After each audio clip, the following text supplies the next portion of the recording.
everyone. Good morning. Good Afternoon. Okay, so today we will be presenting about our math summative criteria. Yeah, C and D.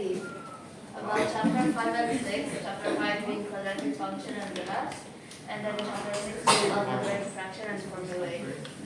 So this is like the instruction, so we'll just skip to the task. Okay, so here we have to identify each element in the formula. So y is the result, x is the input, and what we're finding for. A is like to control the size of the curve.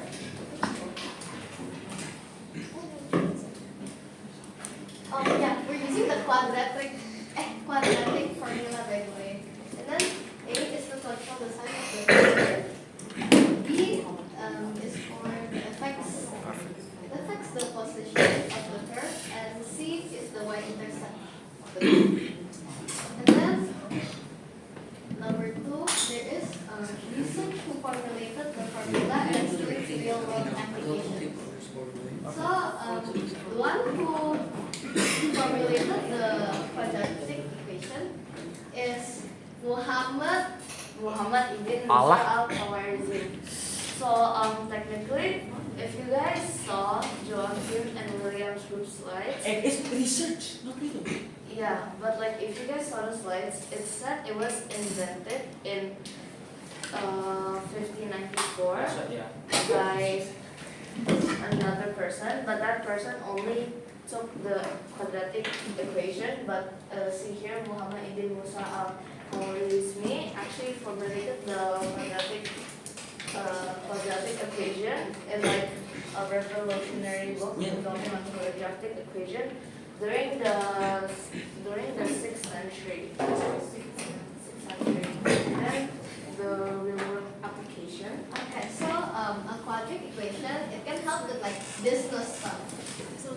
Because it can help the company to like determine the number of items to sell to maximize like their profit and how much profit they can expect at the level of their sales.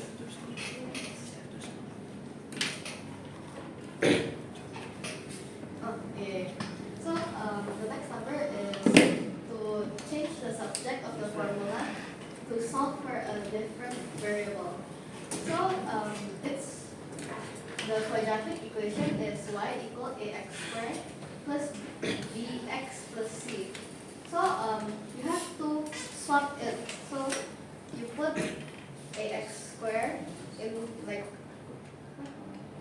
at the front, and then you put the bx and the c like stays. And then okay, so basically the original formula is y equals ax squared plus bx plus c. So that's the formula if we want to find y. But if we're looking for the ax squared, the formula to find the ax squared is bx plus c divided by y. And then if you want to find the bx, the formula is ax squared divided by bx plus c multiplied by y. And then if you want to find the c, it's ax squared plus bx times y.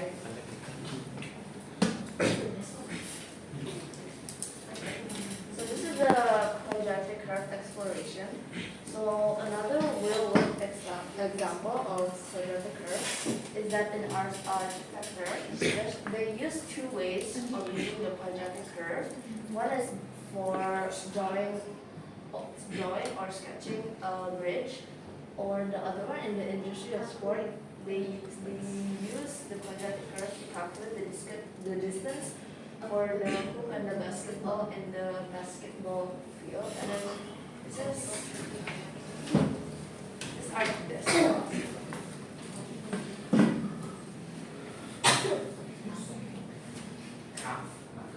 Yes, sir. So, Where's the ball? it's right here. Oh, that was I have a question. Oh, it's dark. I can't ask for such a minute. Okay, so this is the picture we took from the internet. We did not add the ball. Sorry. But here, the accuracy of the angle is, I think, quite accurate. Actually, no, it's not that accurate. Because if you guys see here, if the quadratic curve, it aligns with the ball going to the hoop, but then it doesn't align with the person That's what I was throwing gonna it. say.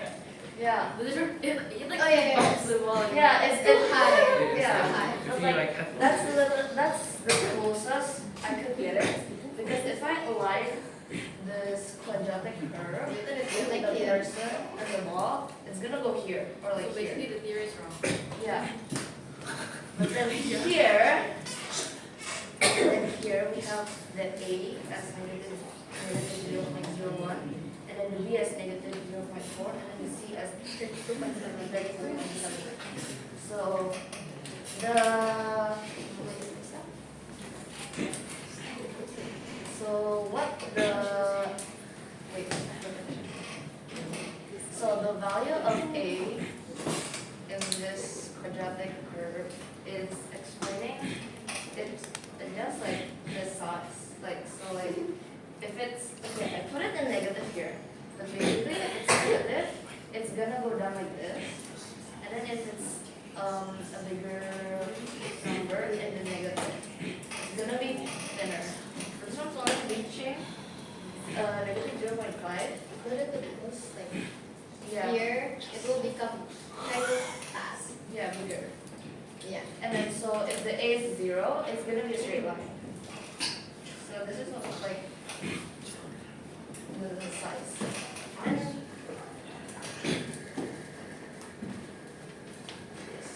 And then for the B, this controls Where the position of the curve. where the position of the curve is. So like it's different from the A because the A actually makes it thinner or less thicker. But then the B, it makes it like The where position change. yeah, where the line is going up like this or down like that. And then if the B is 0,